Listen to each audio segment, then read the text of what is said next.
Bien, buenas tardes a todas y a todos. Bienvenidos a esta mesa que es parte del Encuentro Anual de Investigación, Innovación y Creación 2022 que organiza el Vicerrectorado de Investigación de la Pontificia Universidad Católica del Perú y en esta mesa en particular junto con el Departamento Académico de Artes Escénicas. El tema que nos reúne esta tarde es pensar a partir de la creación escénica y de artistas que tienen en su práctica este enfoque de trabajo creativo, cuál es la dimensión que tienen las artes escénicas como acción política.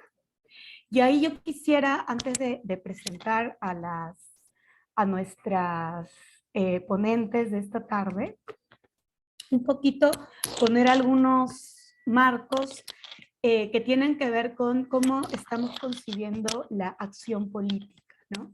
Y la acción política la entendemos como desde el sujeto político, ¿no? Como diría Foucault, aquel que puede hacer y deshacer el orden social, ¿no? Y entendemos al artista, a la artista creadora, investigadora, como sujeto que tiene una capacidad de agencia social y que puede no solamente señalar, sino también construir espacios de problematización de nuestra vida social, comunitaria, y es a partir de estas experiencias como hemos elaborado esta mesa para plantear no solo las experiencias, sino también los procesos de creación que están detrás de ellas o que las sostienen en el marco de el encuentro anual. Así que, bueno, ya vamos a tener también más tiempo para profundizar en estos aspectos. Así que, bueno, vamos a presentar a las miembros de esta mesa esta tarde. Y empezamos con Nishme Suma. Hola, buenas tardes a todos y a todas.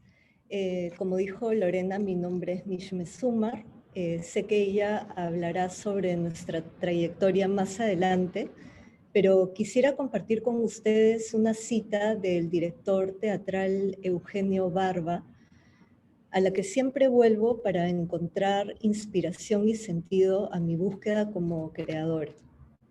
Y es así. Muchas veces en el origen de un camino creativo hay una herida.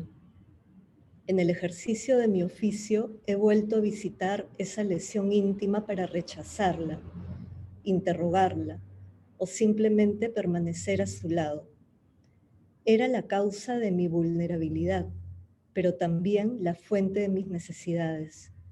Tenía poco que ver con la estética, las teorías, con la voluntad de expresarme o comunicarme con el otro.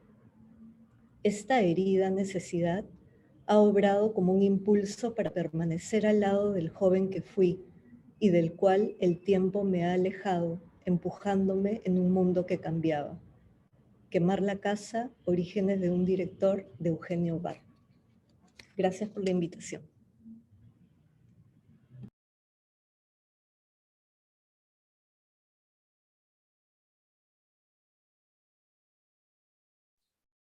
Hola, ¿cómo están?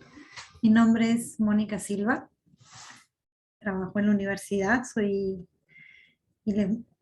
no, esa parte viene después. Ahorita vamos a hacer una pequeña presentación.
Yo soy Mónica y trabajo desde el movimiento. Me interesa la improvisación, me interesa una relación con el aquí y ahora. Lo que acabo de hacer es una improvisación según el espacio que tengo y según el tiempo que tengo. Y al final, para mí, todo se trata de un constante juego con reglas, y esas reglas solo simplemente son como motivaciones para empezar a hacer cosas. Y no lo tenía planeado, simplemente estoy jugando.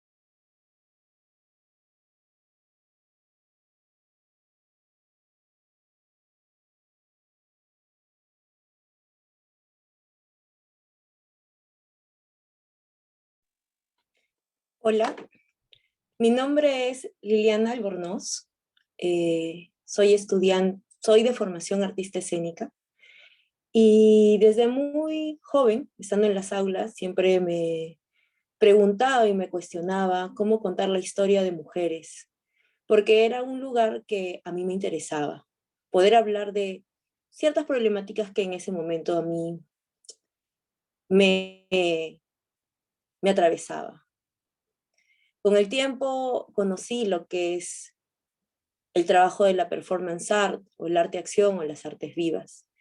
Y me di cuenta dentro de este formato de arte, las posibilidades, las miles de posibilidades que yo podía entablar, no solamente en las dinámicas del espacio, en las dinámicas de narrar, en las dinámicas de interactuar, sino también en la posibilidad que yo podía entonces contar las historias que yo quería contar a mi manera. Me atravesaban muchas historias personales, biográficas, donde yo me reconocía cierta vulnerabilidad por ser mujer, ¿no? A través de relaciones con parejas tóxicas, o vulnerabilidad en mis espacios de trabajo, educativos, o en espacios comunes como la calle. Con el tiempo me di cuenta de que esas historias no solamente eran mías, sino también que eran historias de amigas que conocía, compañeras universitarias de trabajo, familiares. Y luego me di cuenta que esas historias la teníamos muchas mujeres en este país y en este continente. Entonces decidí continuar este camino desde el arte, desde la performance, de colocar el cuerpo a cuerpar, desde un lugar personal y colectivo, desde un lugar donde podía visibilizar de otra manera historias problemáticas que vivíamos muchas mujeres en nuestra amplia diversidad. La calle es un lugar que a mí me llama mucho la atención justamente por la relación que puedo tener con nosotros, para poder reflexionar, para poder visibilizar, para poder compartir, conversar, dialogar. Pero también es un espacio de encuentro con las mujeres, que sabemos entonces de que esta historia no solamente nos pasa a nosotras, que nos pasa a muchas y miles de mujeres y que estamos en pie de lucha y que mi herramienta son las artes escénicas, el arte de la performance.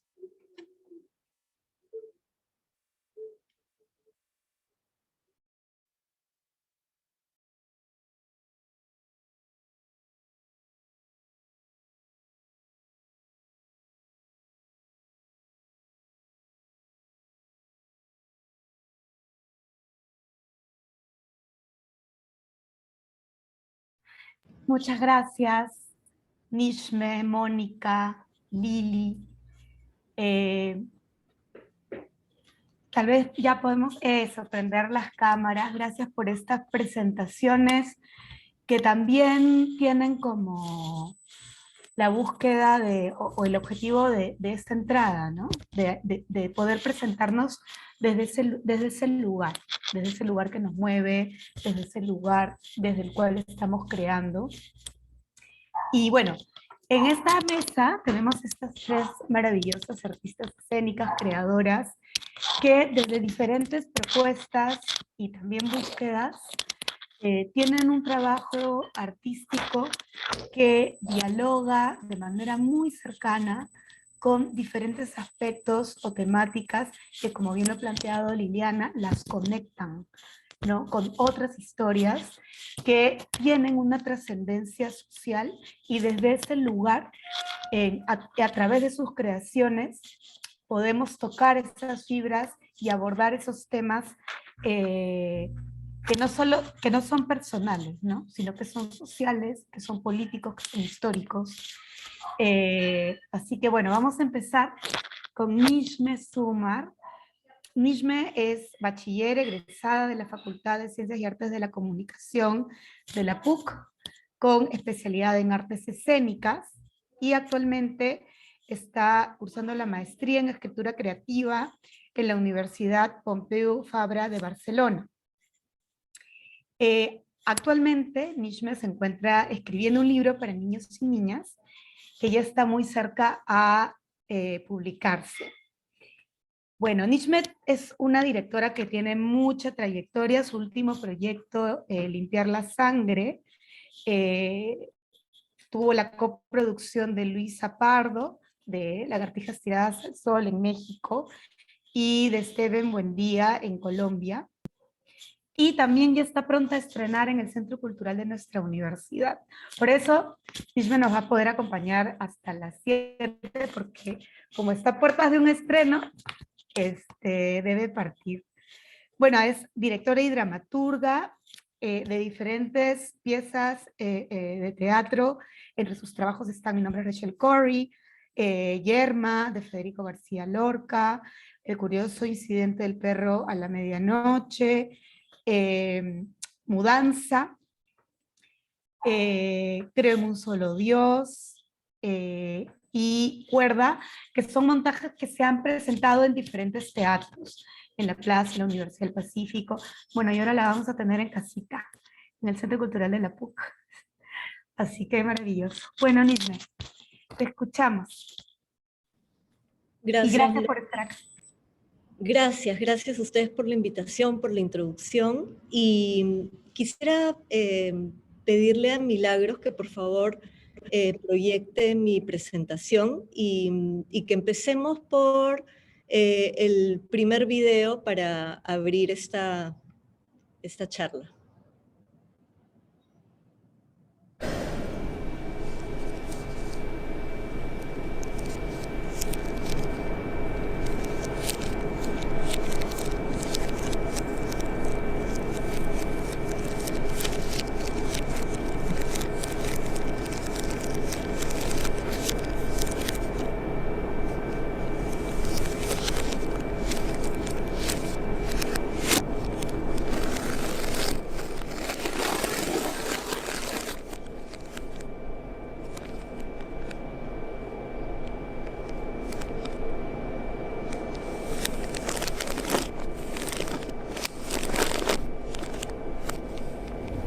Hola, abuelo. Soy Nishme, tu nieta. ¿Me recuerdas? Me preparo para viajar. Voy camino a tu casa. Siento vértigo y también miedo. Sé que la Palestina que voy a visitar no es la misma que tú dejaste. No sé cómo será el viaje hacia allá. ¿Cómo fue el viaje que hiciste con tu familia de Palestina hacia Perú? ¿Recuerdas algo? ¿Recuerdas esos buques que los trasladaron? ¿Por cuánto tiempo navegaron? ¿Con qué pasaporte viajaron? ¿Obtuvieron algún permiso para poder viajar? ¿Escaparon? ¿Se quedó alguien cuidando la casa en Beit Yala? ¿Qué sentiste al llegar al puerto de un nuevo país? ¿Los recibió algún familiar? ¿Recuerdas ¿Tenían algo? Familia aquí en Perú? ¿Recuerdas esos buques que los trasladaron? ¿Es verdad que les cambiaron el apellido al llegar al viaje hacia allá? Hola, abuela, me preparo para ¿Cómo viajar? ¿Te sentiste ¿Cómo siendo migrante? Voy camino de casaba que supieran que eras árabe. Te enorgullecía, vértigo, te avergonzaba. ¿Recibió algún familiar? ¿Te tenías diferente aquí en Perú si eso te molestó? ¿Es verdad que les cambiaron el apellido al llegar al puerto? ¿Podrías contarme sobre tu niñez? ¿Cómo te sentiste siendo migrante? ¿Soñaste alguna vez con volver?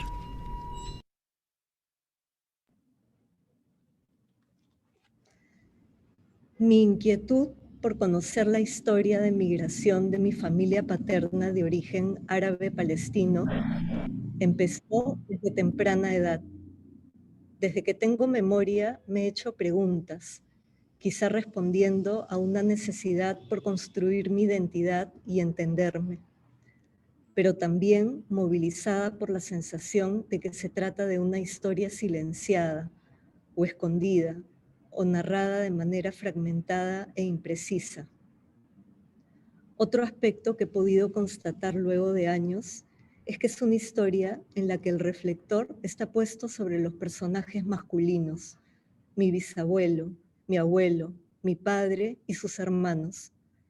La ausencia de narradoras en este relato familiar ha sido otro disparador importante para seguir tejiendo este proyecto.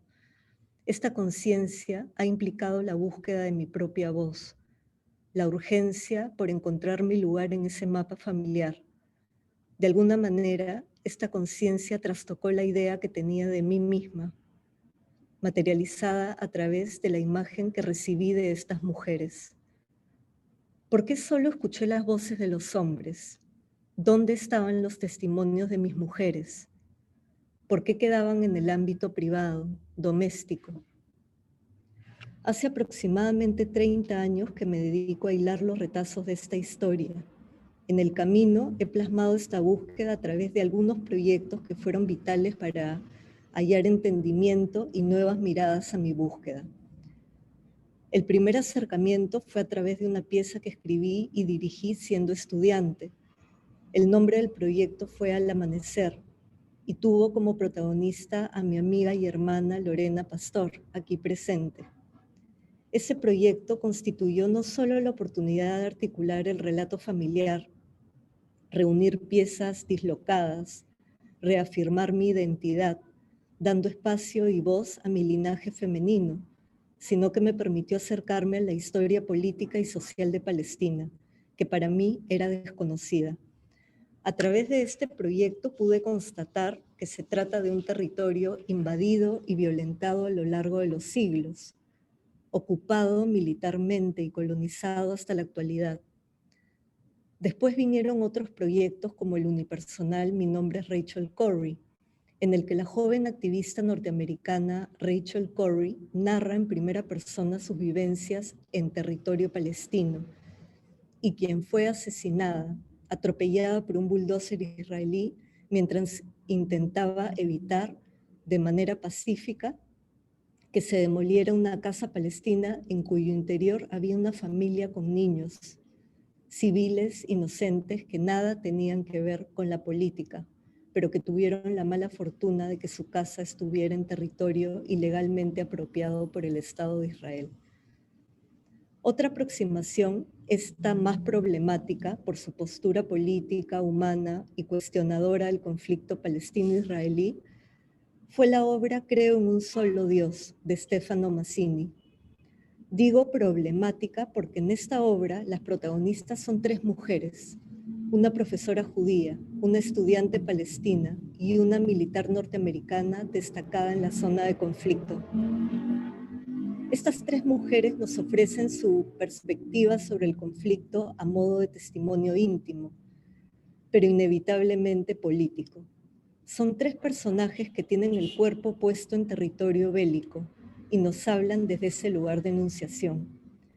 Este proceso significó enfrentarme a mis propias creencias sobre la situación palestina, ya no solo como descendiente de palestinos, sino también como madre y mujer. Esta obra fue un regalo y una confrontación importante que enriqueció mi visión sobre la compleja coyuntura política de Medio Oriente, y también sobre el rol de la mujer en estos contextos, tantas veces minimizado y relegado al ámbito privado, cuando existen grandes representantes de la lucha del pueblo palestino, como la joven activista Ahed Tamimi o la periodista palestina Shirin Abu Akleh, recientemente asesinada mientras cumplía su rol de informar sobre la situación en la zona de conflicto. Finalmente, en el año 2019, antes de que se declarara la pandemia mundial, viajé por primera vez a Palestina, después de enterarme de la existencia de una casa heredada por mi abuelo, ubicada en Cisjordania, Palestina.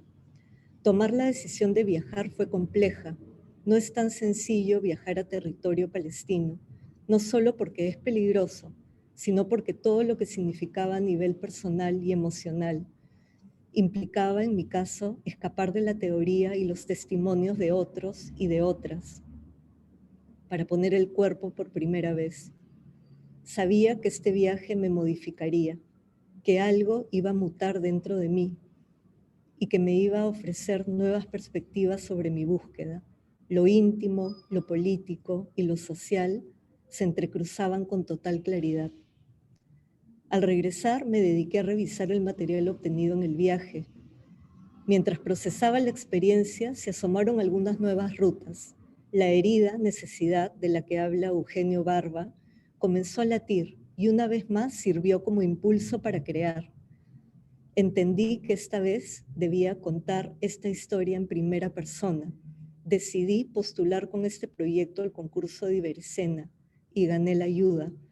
Así fue que busqué una alianza con Luisa Pardo de Las Lagartijas Tiradas al Sol de México y con el dramaturgo y director colombiano Steven Buendía, cuya agudeza, inteligencia y sensibilidad me acompañaron a acercarme nuevamente a esta herida, confrontándome con preguntas que aportaron a la profundización de este viaje interior. El proyecto Limpiar la Sangre es el resultado de meses de trabajo en pleno confinamiento por la pandemia. Mi casa se transformó de manera natural en una suerte de laboratorio de exploración, cuestionamiento y ensayo de rutas posibles para enunciar. La historia del pasado volvía tendiendo puentes con mi presente, permeando en la dinámica familiar. Mi esposo, mi hijo y mi hija se convirtieron en agentes importantes, dando sentido y entendimiento, resignificando pasajes de la historia con sus cuerpos y acciones. De manera orgánica, la búsqueda nos llevó a un plano performático. Trabajamos con nuestros cuerpos, transformamos nuestros espacios cotidianos, aprendimos a usar cámaras y jugamos utilizando diferentes formas de representación. Mi casa, cuerpo. Mi cuerpo, casa. Mi cuerpo, campo de batalla. Las inquietudes personales que me acechaban desde temprana edad ahora salían a la superficie, se compartían no con una intención autocompasiva, sino como un acto de liberación e impulsada por la necesidad orgánica de subvertir el orden de las cosas, problematizar mi presente, tender puentes entre aquello que es tan íntimo y lo social. Limpiar la Sangre se convirtió en un proyecto familiar en toda la extensión de la palabra, un proyecto gestado a partir de lo privado, de lo íntimo y particular, pero que busca expandirse a otras esferas, que persigue generar espejos orgánicos en donde cualquier persona pueda verse reflejada, encontrando resonancias con su propia historia. El resultado de esta primera versión fue una película, estrenada durante los últimos meses del año pasado. Ahora estamos felices de regresar a la esencia de este proyecto, el teatro. Y más allá de las formas, lo que sigue persiguiendo Limpiar la Sangre es elevar un relato personal a un plano social, político y ojalá colectivo. Todo esto a través de una estética particular, en la que las atmósferas sonoras, los paisajes, las imágenes y objetos familiares heredados y que vengo recolectando a lo largo de todas estas décadas de trabajo e investigación, encuentren un lugar como agentes narradores de memorias, testigos vivos, mutables, viajeros del tiempo, guardianes del viaje mirando hacia el futuro. Muchas gracias. Gracias a ti, Nishme, por compartir esta presentación sobre tu trabajo de limpiar la sangre, que como bien comentaste, tiene un linaje, ¿no? Tiene un linaje y una búsqueda artística importante para ti, y que, bueno, de pronto nos devuelve a nosotros como comunidad toda una realidad a través de tu historia familiar como migrante palestina. Gracias por tu presentación, Nishme. Así que bueno, ahora vamos a escuchar ahora a Mónica Silva. Mónica es máster en arte por New York University, bachiller en educación por nuestra universidad. Tiene más de 25 años de trayectoria artística.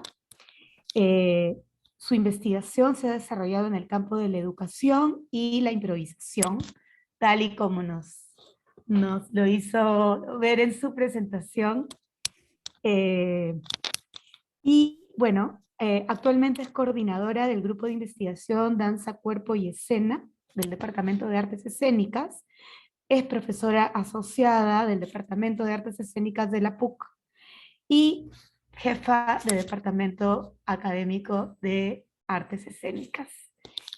Aquí no lo dice, pero es bailarina y coreógrafa. Entonces, lo tendré que decir yo. Bailarina, coreógrafa e investigadora del movimiento. Mónica, gracias por estar acá y te escuchamos. Gracias, Lore, por la presentación. A ver, lo que les quería compartir hoy día es este proyecto. Este es un proyecto que vengo trabajando desde el 2019. Este proyecto se llama Buenas Noticias y es un trabajo que hago gracias a la invitación de Sala de Parto del Teatro La Plaza, que en asociación con la Cruz Roja Internacional y dependiendo de la edición, diferentes asociaciones, vamos haciendo un proyecto que se detuvo un poco por la pandemia, pero afortunadamente ha seguido, ¿no? Una cosa que me parece especial de cómo yo llegué acá, fui invitada por Jano Clavier, es el director general, y yo entré a este proyecto porque el lenguaje que se quería usar en Buenas Noticias era el de la danza. Entonces fui invitada a, como tallerista y luego como ya directora de movimiento de lo que era este proyecto. Pero estamos hablando de un trabajo que por lo menos tiene 3 años y es un equipo grande de personas. Entonces, no lo presento como mi proyecto, sino más bien como un proyecto en el que participo.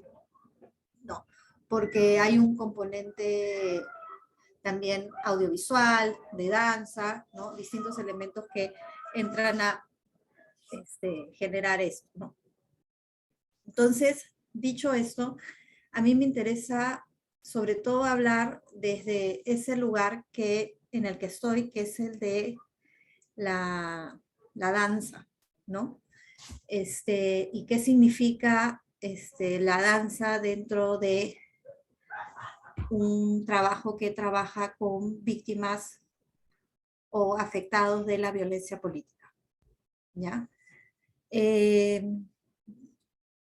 Voy a hacerles un pequeño paseo por acá. Hemos tenido hasta el momento 2 ediciones. Una primera edición ocurrió en Huamanga en el 19. Para que se den una mejor idea, les voy a proyectar, a pesar del tiempo, este primer trabajo.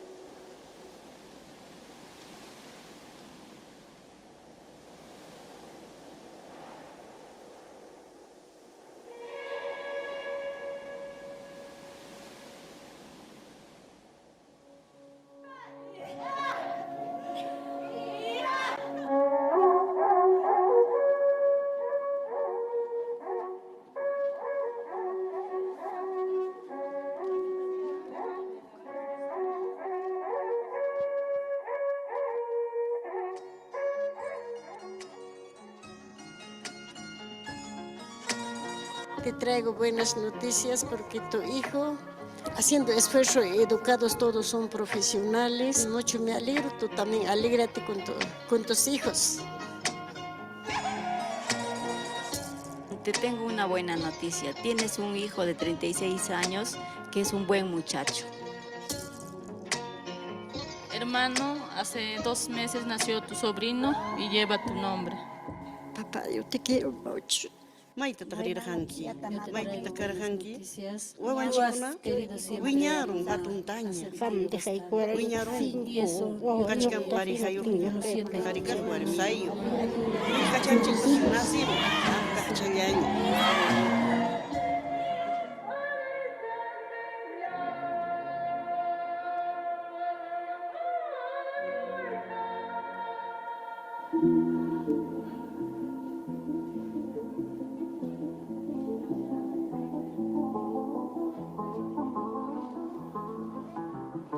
Me voy a detener ahí para que no se coma todo el tiempo que tengo, pero algunas cosas que contarles sobre este trabajo.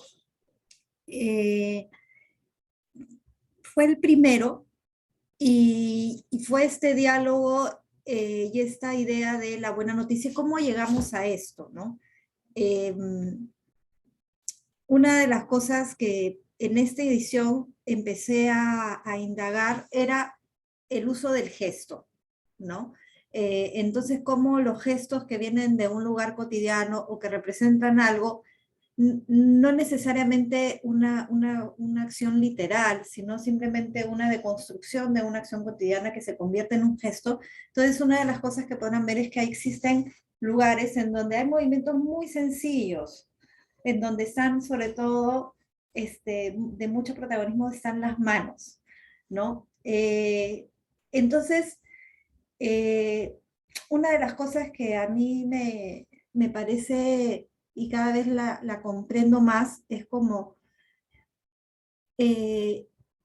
al trabajar desde el cuerpo y el movimiento, una de las cosas que he encontrado es que hay una relación muy potente con el aquí y ahora, ¿no?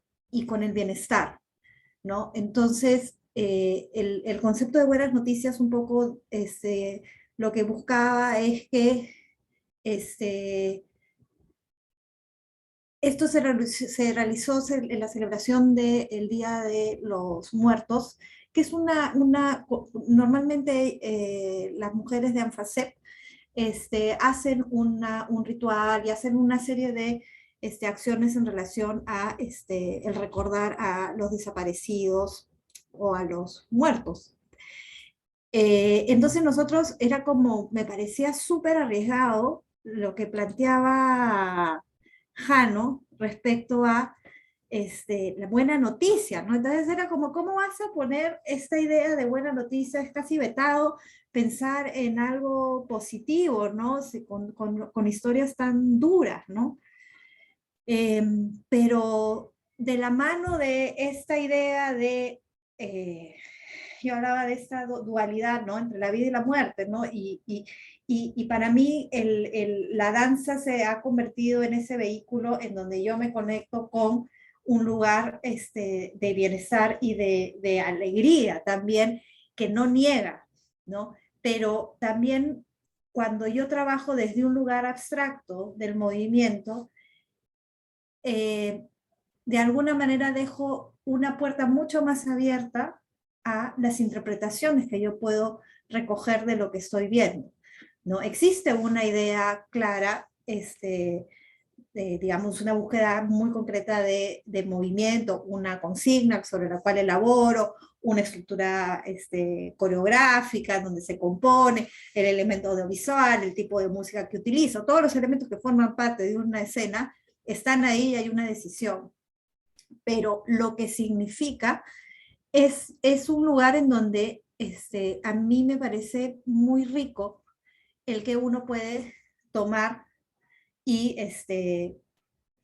vincularse como desee, también desde su propia historia. Y vinculando a lo que hablaba Nishme, una de las cosas que a mí me pasó acá era, ya, pero ¿qué pasa conmigo, no? ¿No? Yo soy, porque esto para mí es una creación colectiva, no es una cosa en donde yo voy a dirigir, sino es una creación colectiva en donde, dependiendo, con cada grupo vamos elaborando lo que sería la composición. Y recuerdo acá era como la relación con la muerte, ¿no? Y para mí, y con la maternidad. Y fue muy... Y eso se vinculaba con mi historia, desde ese lugar más amplio, más universal. Y claro, entonces el estar en este proyecto no es en un lugar distanciado en donde es este grupo y es su historia, sino que yo estoy también siendo afectada y desde qué lugar de mi propia historia esto me está afectando y cómo me estoy vinculando y que vamos descubriendo.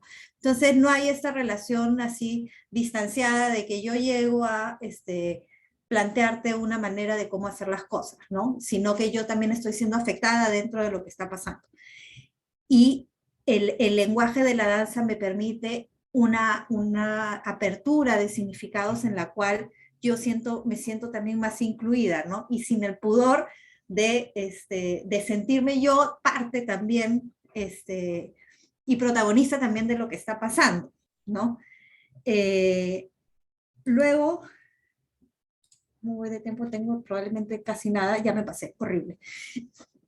Solamente para contarles brevemente, luego hicimos, ahí está la página web, la voy a compartir, hicimos otro proyecto con las familias de Ajomarca, pero que viven en Perú, y este proceso fue mucho más a largo plazo, y se descubrieron otras cosas, y ahora estamos haciendo una edición, acá fueron trabajos individuales, está mi adorada Roberta, estamos haciendo una edición en Satipo, y va cambiando, porque los contextos son distintos, las corporalidades son distintas, las historias son distintas. Entonces, simplemente dejarles como la idea base para mí de lo que yo estoy trabajando tiene que ver que el eje de lo que hago se centra en la creación de una danza, ¿no? El objetivo es la creación de una danza a través de una relación expresiva y de bienestar con el cuerpo. Y en eso de ahí se contiene la narración, la historia, la memoria, la alegría, la tristeza, etcétera, ¿no? Entonces es a través del arte donde tengo un gran contenedor, ¿no? De todos, no de como una cosa que para mí yo no las trato como las víctimas, sino son mujeres, somos mujeres. ¿Qué nos pasa? Y cada quien con su historia. Eso. Gracias, Lorena. Gracias, Mónica. Gracias por compartir el trabajo y la presentación. Vamos a comentar con más profundidad. Y ahora vamos a escuchar a nuestra tercera ponente. Ella es Liliana Albornoz, que también ya se presentó, pero voy a completar un poco de información sobre Liliana es bachiller en Ciencias y Artes de la Comunicación con especialidad en Artes Escénicas de la Pontificia Universidad Católica del Perú, becada en el Máster de Prácticas Escénicas y Cultura Visual de la Universidad de Alcalá, en colaboración con el Museo Reina Sofía, la Casa Encendida y Matadero de Madrid. Su trabajo parte desde las artes escénicas, siendo esta su formación inicial, para luego trasladarse al campo del arte-acción. Su trabajo se centra en el body art, el arte-acción, y es donde empieza a investigar piezas en relación con su cuerpo, el cual es su principal material de investigación, explorando en temas de género, identidad, resistencia y memoria. Investiga desde el límite de lo público, privado e íntimo. Gracias, Lili, por estar aquí con nosotras y te escuchamos. Muchas gracias, Lorena, y también agradezco a todas las personas que se están conectando y a mis compañeras Mónica y Nishme también por su hermosa presentación. Bueno, yo quisiera compartirles con ustedes un proyecto en el cual formo parte, que se llama Marea Roja, que es un proyecto colectivo, ¿no? Que no necesariamente soy yo, es mi proyecto solo. Entonces, para compartir, Marea Roja es una colectiva que surge en el 10 de noviembre, cuando voy a poner mi contador, ahora sí, durante lo que viene a ser el confinamiento, ¿no? Recordaremos, estábamos en el noviembre del año 2020, estábamos en lo mejor de la pandemia, no teníamos todavía mucha información, estábamos en un proceso de que iban a llegar las vacunas, y ocurre pues esta negociación en relación a lo que es el gobierno, y hay un golpe de Estado por Merino, y es ahí donde surge Marea Roja. Marea Roja se comprende como un grupo que acuerpa colectivamente, trayendo desde la resistencia de los cuerpos, ¿no? Recuerdo mucho que fue la noche que se da el golpe de Estado, ¿no? Y recordemos que había toda la inmovilidad, que a partir de las 11 de la noche era toque de queda, y un grupo de compañeras salimos a la Plaza San Martín, ¿no? Nosotras, yo milito desde el movimiento feminista, tengo una colectiva que se llama Collera, y más allá de eso siempre he estado muy atenta, no solamente yo, sino con mis compañeras en relación a qué es lo que pasa, ¿no? Qué es lo que pasa en nuestro entorno. Y entonces la noche que se da este nefasto golpe de Estado de Manuel Merino, un grupo de compañeras nos encontramos en las calles, aún con las mascarillas, con las caretas, no sabiendo muy bien qué hacer. Esa noche incluso los chats que se volvieron a activar de las compañeras, y en muy poco tiempo, y eso creo que es una característica que nos aúna a nosotras las feministas que activamos en el espacio público, desde una noción de una mirada artística, porque creemos que es importante visibilizar ciertos temas, pero no solamente de la enunciación, sino apoderarnos del espacio público y poder generar algún tipo de imagen, algún tipo de acción que podamos conectar con los otros. Y en esa noche madrugada, muy rápidamente, se pudo generar una agrupación que pudiéramos tomar las calles. Y esto fue un poco lo que sucedió. A ver, ¿dónde estás? Un ratito.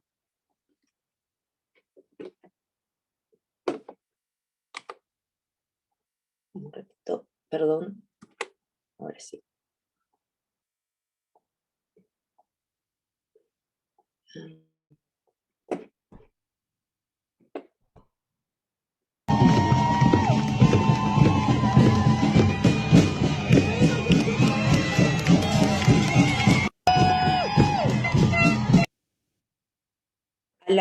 Al día siguiente, un grupo de 15 mujeres aproximadamente decidieron salir a tomar las calles. En ese grupo éramos compañeras de Collera, compañeras de Yuyashkani, con Manita Correa, Cucha del Águila, Guarmicuna Rain, en contra colectiva, y decidimos hacerle frente, ¿no?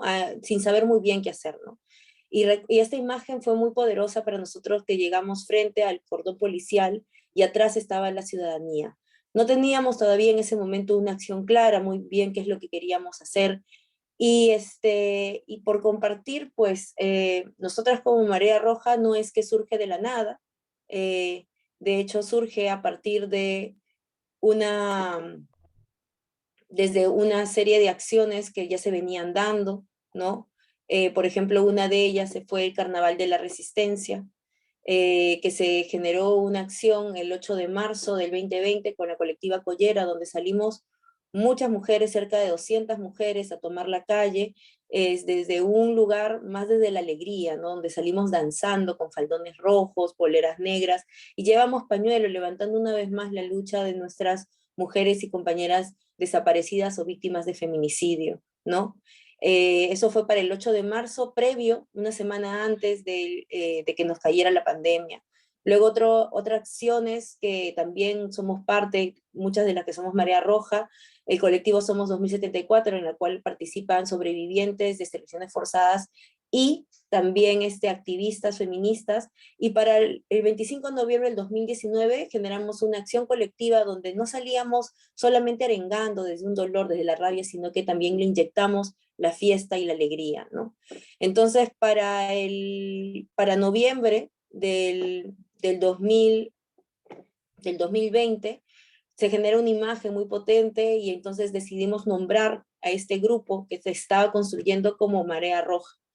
Y Marea Roja se activa, como bien le decía, a mucha velocidad y decide tomar las calles para enunciarse, para pronunciarse, con todo lo que estaba sucediendo hasta ese momento, ¿no? Luego viene, lamentablemente, el fallecimiento de los chicos, los compañeros Inti Sotelo y Brian Pintado, ¿no? Hasta ese momento nosotros denunciábamos la fuerza, la violencia, como la policía, el Estado, hacía oídos sordos, la violencia que se vivía en las calles. Por ejemplo, se manifestaron muchos desaparecidos, desaparecidas, desaparecides, ¿no? Que luego los fueron soltando en la calle, el abuso de los ternas, el abuso de la policía, la violencia que actuó la policía en esos momentos, ¿no? Y nosotros que estábamos en la calle, desde una acción muy rituálica, trayendo estos colores rojo y blanco, que finalmente son elementos que nos han acompañado, que en las acciones anteriores les podía mostrar, estas faldas rojas, estos polos blancos, estos pañuelos que fueron cambiando sin pañuelo a pañuelo negro, a pañuelo blanco, y generando una imagen, una acción potente en las calles, ¿no? Quisimos romper esa inmovilidad, ¿no? En la cual nos encontrábamos, una inmovilidad que era propia de una pandemia, ¿no? Que donde estábamos con el toque de queda, con la distancia social, con mascarillas, ¿no?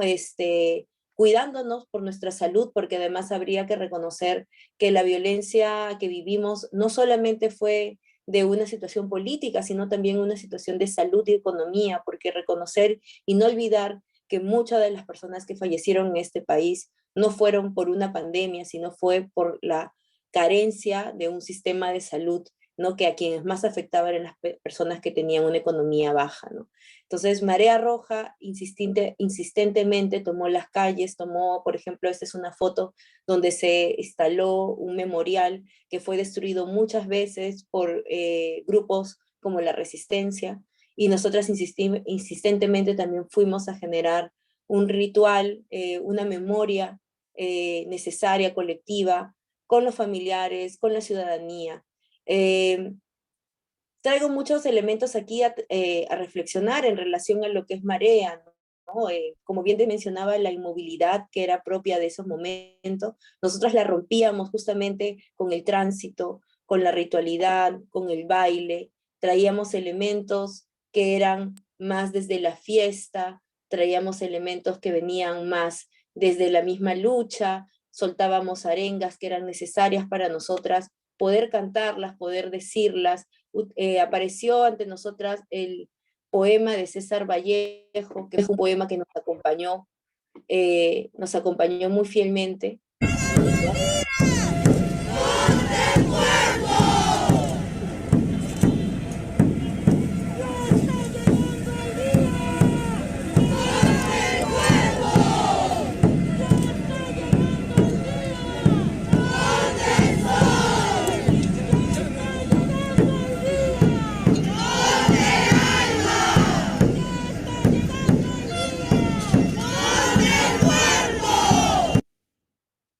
para nosotros Marea Roja era también transformar un poco los textos del mismo Vallejo, que bien decía, ya va a llegar el día, nosotros lo colocamos en un momento que era de acción, ¿no?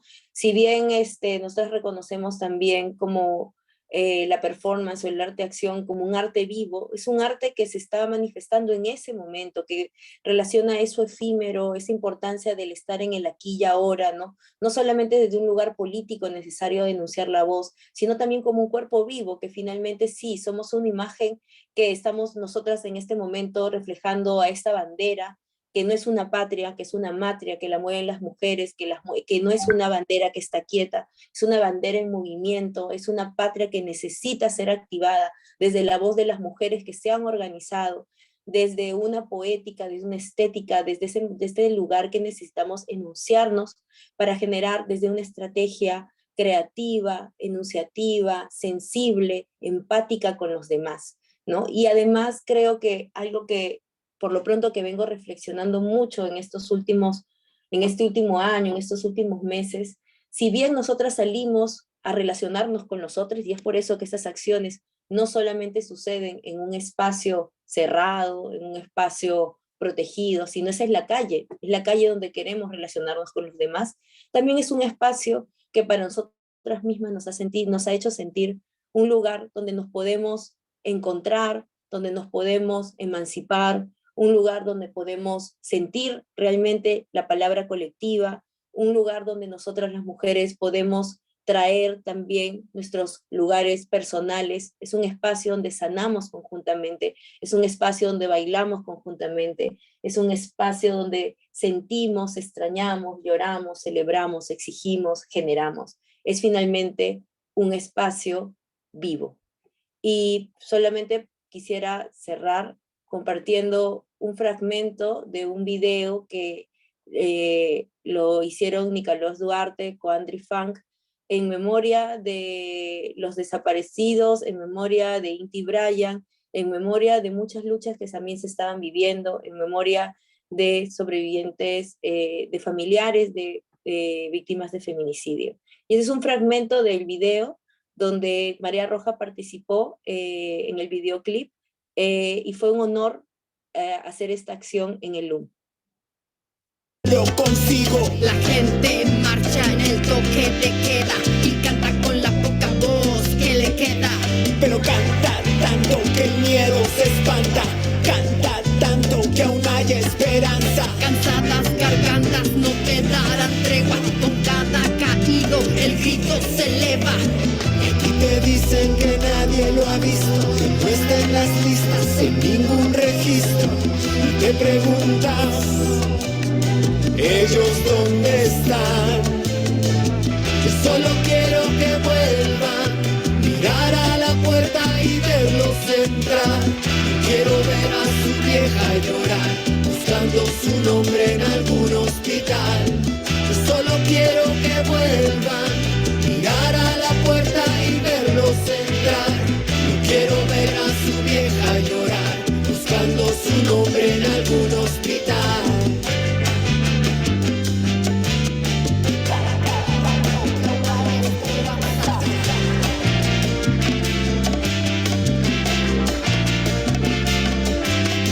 Érase un país desaparecido, érase un país que pudo no haber sido, érase una historia contada al revés, érase una vez y otra vez y otra vez.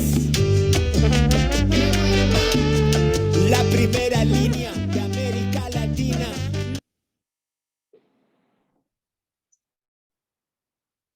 Muchas gracias.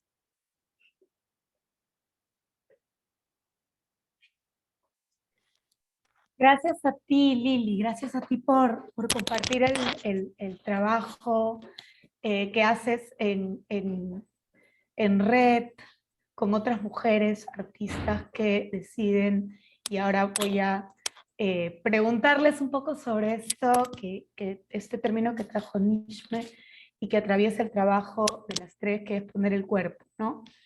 Nishme se tiene que ir porque tiene que entrar al teatro, así que nos quedamos con Mónica y con Lili y conmigo para seguir conversando. Gracias, Nishme, Gracias. por estar aquí. Gracias Lore, Y gracias Liliana y Mónica por sus trabajos tan inspiradores. Y nada, seguimos mujeres, seguimos. gracias. No se pierdan limpiar la sangre en el Centro Cultural de la PUC. ¿Ya? Sí. Bien. Yo quería proponer, bueno, nada, si hay alguna pregunta o comentario podemos irlo compartiendo también en el chat, yo lo voy a traer.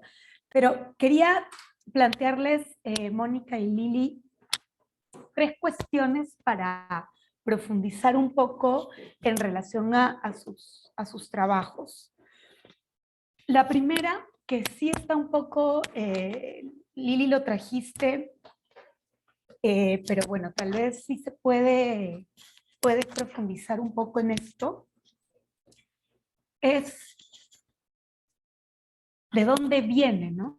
¿De dónde viene, de qué lugar de ustedes viene esta necesidad que se impone, ¿no? Que te impone a actuar, que se impone a la acción, que es tan poderosa, ¿ya?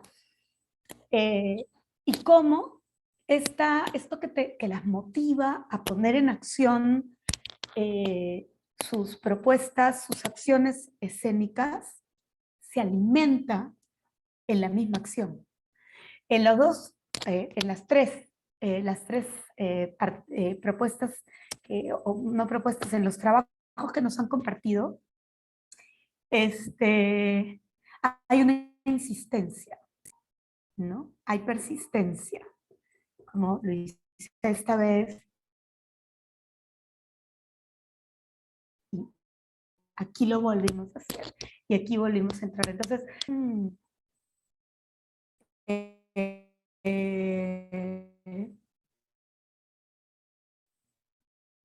personal, aquello que las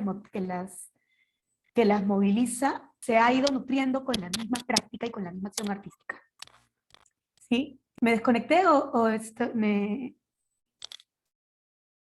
Ok, la pregunta es, ¿cómo esta motivación es tan potente, ¿no? ¿De dónde viene en cada una de ustedes, o de cada una de ustedes, y cómo se alimenta cada vez que ponen en acción su trabajo artístico? ¿Ya? En relación a eso,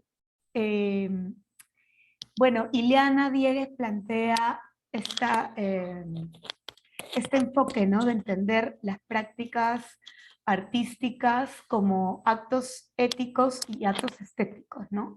El acto estético se entiende como un acto ético, y en ese sentido hay toda una ética del trabajo que también me interesa que ustedes compartan con nosotros, con nosotras. Es decir, cómo ustedes abordan los procesos de creación en los trabajos que han compartido con nosotras, ¿no?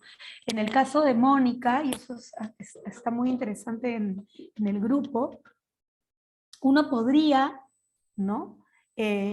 Pensar, y lo planteaste en algún momento, Mónica, porque tú no has pasado la experiencia del grupo de mujeres con el que estás creando, ¿no? Pero hay algo que te conecta a ti desde un lugar como mujer, ¿no? Como humano, digamos, y desde ese lugar es donde planteas estas relaciones y estos procesos de creación. Porque claro, estamos partiendo de la idea de que como artistas también somos sujetas reflexivas, que estamos atravesadas por nuestro tiempo, que estamos atravesadas por nuestra historia. Y en ese sentido, vuelvo a la pregunta de cómo plantean ustedes sus procesos de creación en relación a la ética del artista, ¿no? Que trabaja con otros cuerpos, que trabaja con otras personas, grupos, comunidades, con quienes comparten estas experiencias o estos procesos. Y una tercera cuestión que me gustaría que profundice cada una es este principio, que es un principio artístico, ético y político de poner el cuerpo, ¿no? Lili, hablaste muy persistentemente de la resistencia, ¿no? Y cómo el cuerpo se pone en el espacio público como un acto de resistencia que busca reconquistar y busca configurar una voz, ¿no? Igual que en el proyecto Buenas Noticias, ¿no? Estamos buscando constituir un lugar de enunciación en la esfera pública, pero a partir de, no pero, sino un lugar de enunciación desde prácticas artísticas, donde es el cuerpo el eje central de la acción. Entonces, hay una dimensión ahí de vulnerabilidad. Yo quiero compartirles esta, y a ver qué les provoca esto que propone Josefina Alcázar.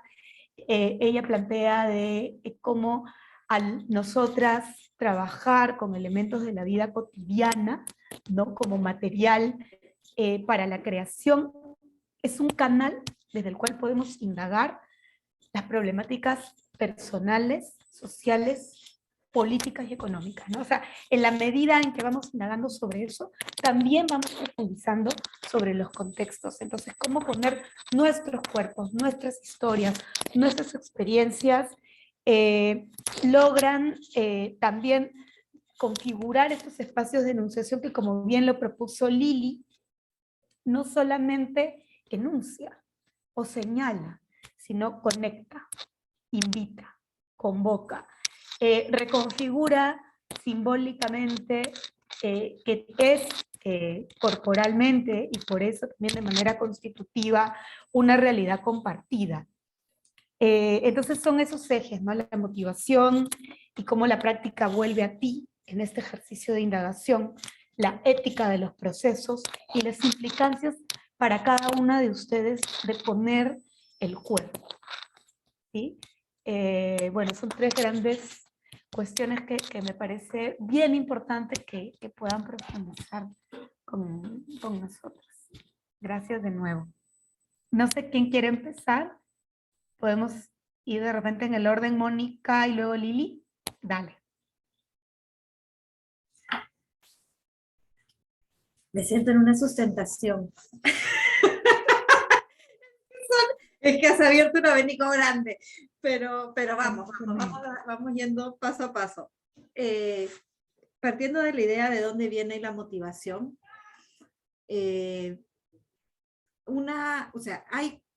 yo identifico primero un lugar muy personal de motivación con el desarrollo de la danza en sí misma y la exploración del movimiento con cuerpos diversos. Entonces, para mí ese es el eje de mi investigación, digamos, y este es un proyecto dentro de ese eje de investigación, ¿no? Entonces, parte de lo que alimenta mi investigación tiene que ver que va alimentándose de las variables que entran en juego en cada proyecto. Espérate, voy a silenciar esto, disculpen, que hay un ruido. Ya. Las variables que entran en juego en cada proyecto. Pero algo que yo tengo que decir que es una gran motivación también, es que estoy trabajando con un equipo y nos dejamos estar dentro de un proceso. Y una de las cosas que funciona y que es como una de las cosas más difíciles de encontrar es armar buenos equipos, ¿no? Y creo que eso es, ahí hemos encontrado como una fórmula de trabajo que creo que funciona muy bien, que es esta colaboración también de distintas instituciones y distintos perfiles, ¿no? Entonces, hay todo un aprendizaje y una motivación de cómo hacer que un proyecto funcione y que haya un impacto respecto a lo que haces. Entonces, esa es una línea de motivación. Luego tengo otra línea de motivación personal en cuanto a mi investigación desde la danza. Y luego tiene qué es lo que está pasando en cada una de las interacciones en las que estoy, ¿no? Entonces, lo que me devuelve es, es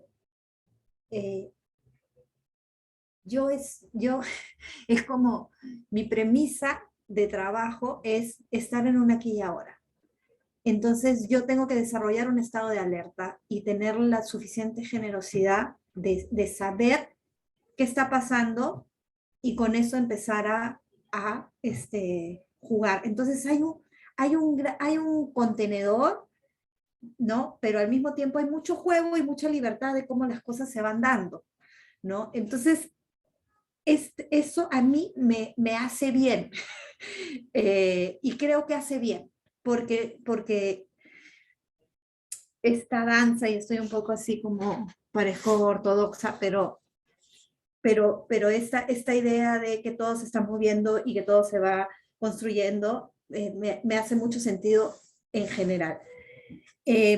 Pero igual se van descubriendo distintas circunstancias. Y quiero poner el ejemplo de algo que pasó en Satipo, que fuimos una vez y luego tenemos que volver a ir ahora el próximo mes, nos vamos a regresar. Pero es completamente distinto. No tenía nada que ver con el trabajo que habíamos hecho ni con la comarca ni con Huamanga. No tenía nada que ver. Otra realidad, otra historia, otra corporalidad, era otro universo, ¿no? E incluso cuando nosotros llegamos con los ejemplos de las otras ediciones y en vez de ser algo que motivaba, generó resistencia porque no había una identificación con los otros grupos. Entonces, a ver, entonces hubo un momento así de, empezaste y ya el ejemplo que diste no fue un lugar de motivación, sino fue un lugar de resistencia. ¿Y cómo desentrampamos? Moviéndonos.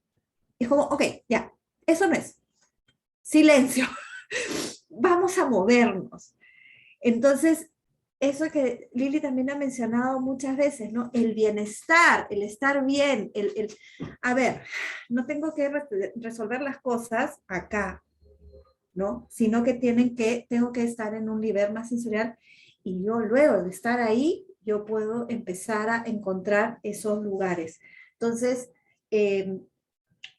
para mí es importante como aprender a jugar el juego de la danza. Y ese juego te pertenece, es tuyo. Yo no vengo con mi cuerpo a decirte cómo moverte, sino yo te doy una invitación a que empecemos a jugar con esto. Y ese juego me va a dar yo lo voy a llenar del significado que yo necesite llenar, ¿no? Eso. No Mónica, sé quiero ahí profundizar en una cuestión que es un debate que, bueno, que nos hemos hecho también algunos artistas, que claro, no es tu pretensión, pero esto de hablar por los otros, ¿no? O sea, digamos, en tu caso, ¿no? Que trabajas con una población de mujeres como tú, ¿no? Pero en un universo, como acabas de decir, que no conoces, que estás conociendo, como artista, a ti, ¿qué te moviliza a conectarte con esas mujeres? ¿No? ¿Por qué este trabajo porque, digamos, lo interesante de esta mesa es que estamos juntando a 3 artistas, ¿no? Que buscan acercarse, generar procesos de creación y experiencias artísticas desde diferentes lugares, ¿no? O sea, Nishme desde la historia y narrativa personal, en relación a su familia palestina, Lili desde el feminismo y la atracción, en tu caso desde el movimiento, pero digamos, en tu caso es una comunidad con la cual tú estás construyendo. Entonces, sí me gustaría que puedas comentarnos un poco más cómo has tejido esta relación desde tu lugar y cómo concibes tu lugar en esta experiencia.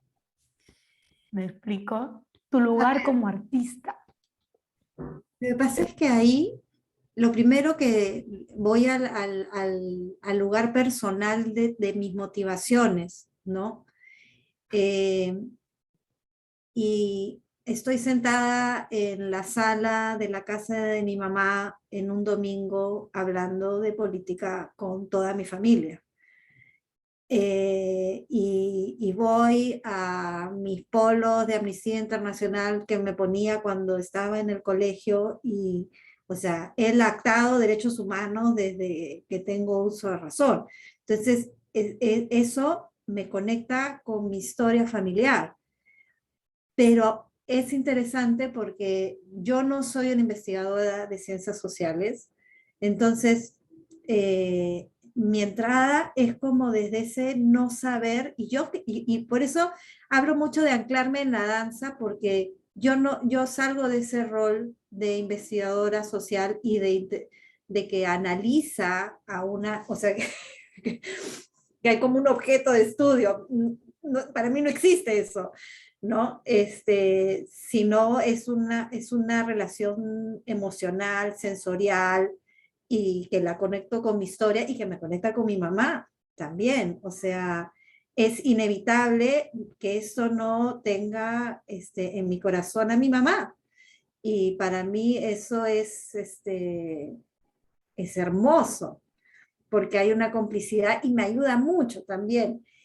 Y una de las cosas que me ayuda mucho es cuando converso con ella y me cuenta las anécdotas, me cuenta esa cosa cotidiana, simple, y eso es lo que más me cautiva y como que me baja las cosas y me las vuelve a un lugar cotidiano, ¿no? Y no tan con tanto temor de aproximarse, ¿no? O sea, como que me lleva a la inocencia de aproximarme a otra mujer desde un lugar sensorial, desde el cuerpo, pero desde esa cosa muy elemental, ¿no?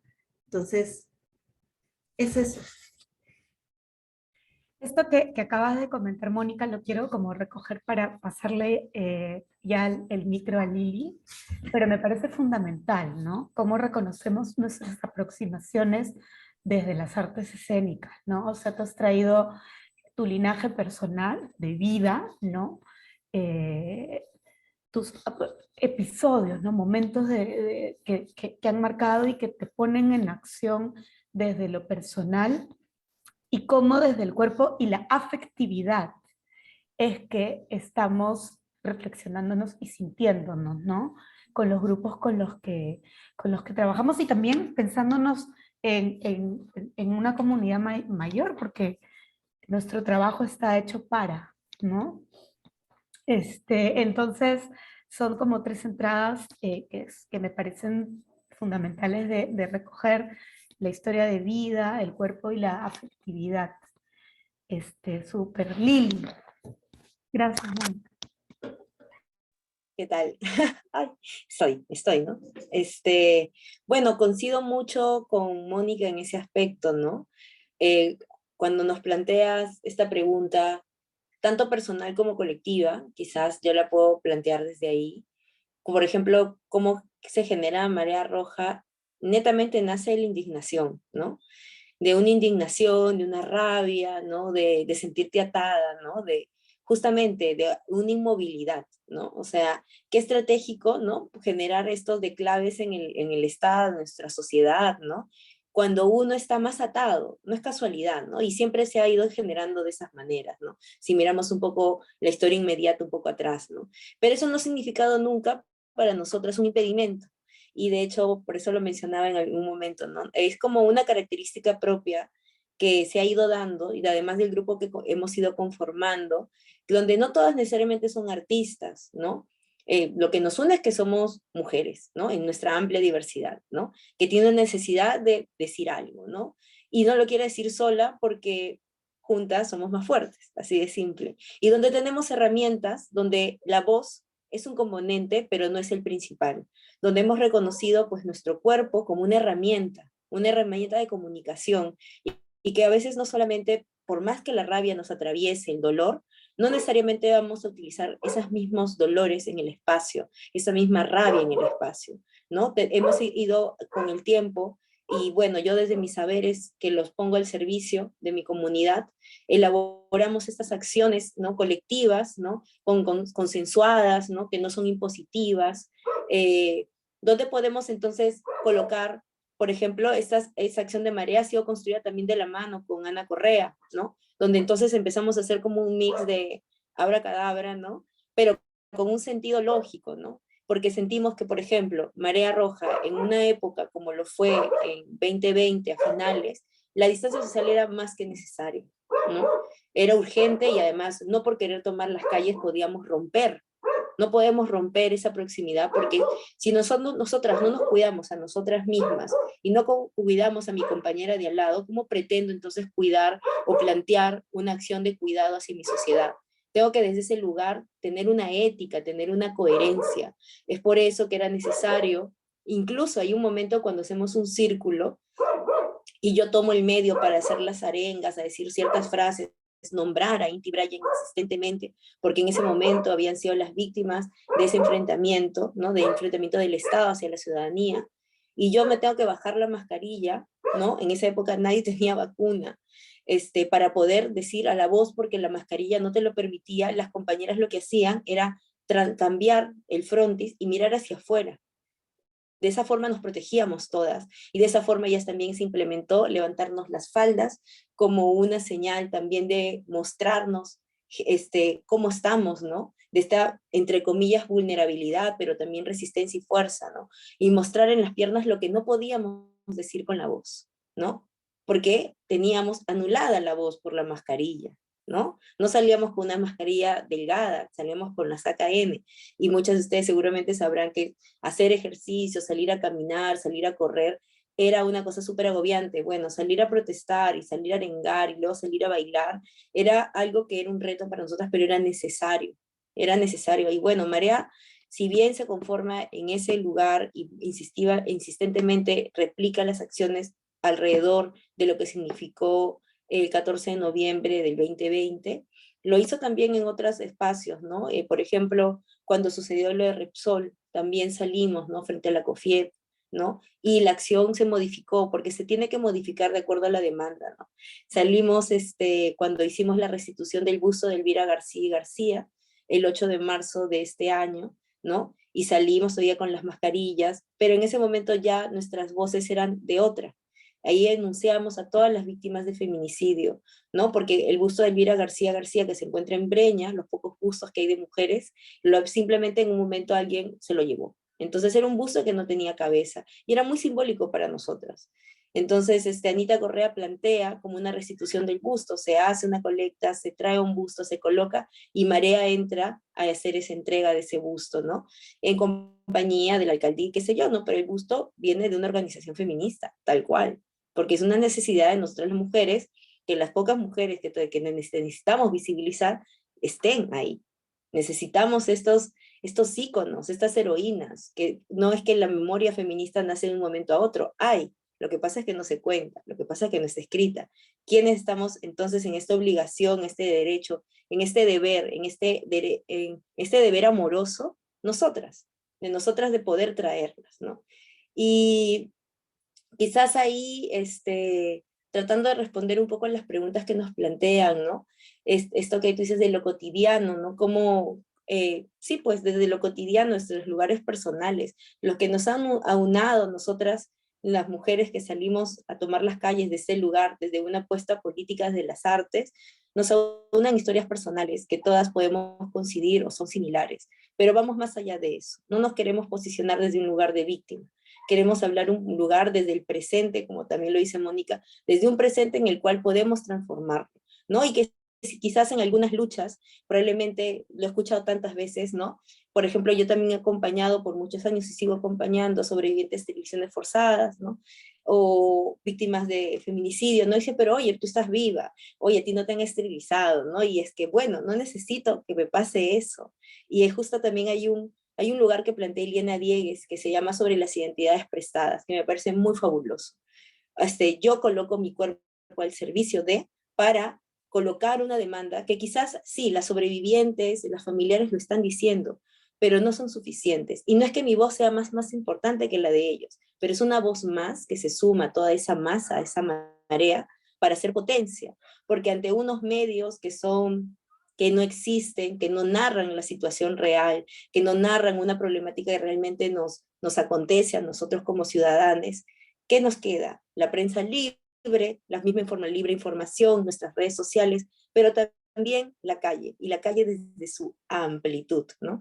Y es ahí donde nosotras tenemos ahí las que queremos, ¿no? Una misión de tomar las calles. Finalmente hay tantos espacios y hay miles de formas de tomarlo. Entonces, nada, pues ahí nos estamos organizando para poder seguir siempre elevando la voz, ¿no? Porque yo desde muy estudiante siempre me planteaba eso, ¿no? Yo quiero contar estas historias, yo necesito, es una necesidad que es mía, que nace de un lugar muy personal, como todas nosotras, ¿no? Hay algo que nos ha conectado en algún momento, que sentimos que a partir de ese momento mi vida ya no va para atrás, va para adelante, y tengo que contar esto de las múltiples formas.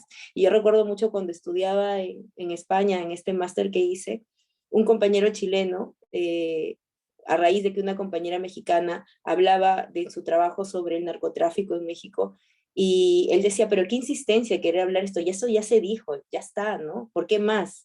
Y yo, o sea, con mi compañera enardecidas, porque yo hablaba también sobre la memoria, sobre la violencia, y decíamos, bueno, mientras que esto no acabe, mientras que esto no cambie, y encima todo va peor, hay una necesidad de una urgencia, quizás no es de todas, pero de las que estamos haciéndolo, vamos a insistir y vamos, en la resistencia de querer seguir diciéndolo y mencionándolo, porque en algún momento esto va a cambiar. Mínimo, pero ya está cambiando. Yo lo considero así, y esa es nuestra lucha, la lucha desde nuestras herramientas, ¿no? Y mi lugar son las artes. Genial. Y ahí en este punto, yo quiero también que comenten una cuestión, espérame que voy a tomar nota, porque, bueno, es bien, yo lo que quiero ahorita es recoger algunas cuestiones que de pronto desde la práctica artística en sus experiencias nos devuelve también a la misma práctica artística. Es decir, tú dijiste, Lili, en un momento, y lo he anotado, el término matria, por ejemplo, ¿no? O sea, como también las prácticas, las experiencias estéticas colectivas compartidas, de pronto también empiezan a producir nuevas formas de entender, de enunciar, ¿no es cierto? De algunos términos que están pues tan instalados que, o sea, ahorita plum, ¿no? De pronto viene la matria, ¿no? Entonces también creo que el arte en ese sentido, al generar, y allí quiero entrar con este lugar, ¿no? Que tú dijiste, Lili, que tú también has mencionado, Mónica, ¿no? Nuestro lugar son las artes, ¿no? E implica una serie de aspectos como colocar el cuerpo al servicio de, ¿no? Que es poner el cuerpo, esta idea de las acciones consensuadas. Me encantó esto porque trayendo a nuestra querida maestra Anita Correa, claro, son acciones consensuadas, pero en el campo de las artes nosotros tenemos una concepción de la acción y del movimiento, ¿no? Que sí tiene que ver con la intuición, que sí tiene que ver con el flujo, pero que también tiene que ver con una codificación de algo sobre que queremos como instalar, ¿no? Llevar. Que nos permiten también algunas cuestiones fundamentales que creo que deben volver a nuestra práctica artística, como por ejemplo el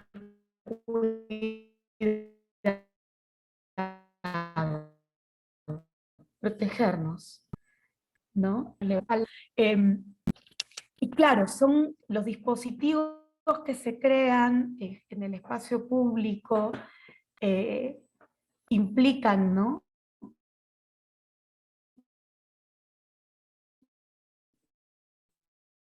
Piden a los cuerpos expandir a prácticas artísticas, pero también prácticas de convivencia social.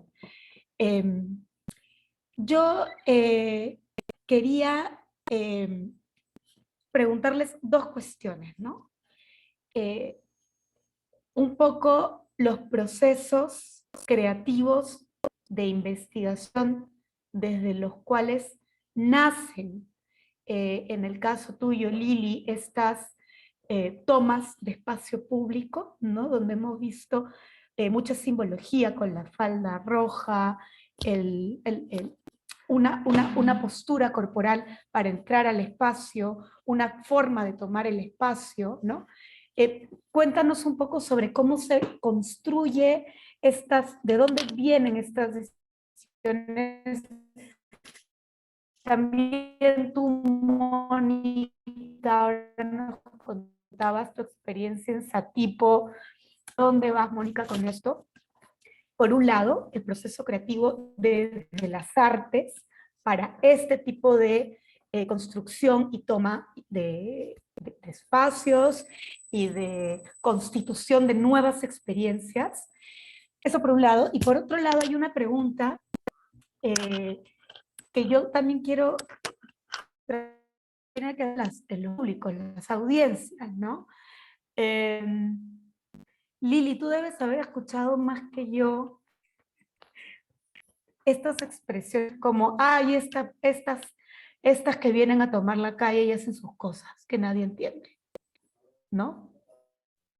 Ya.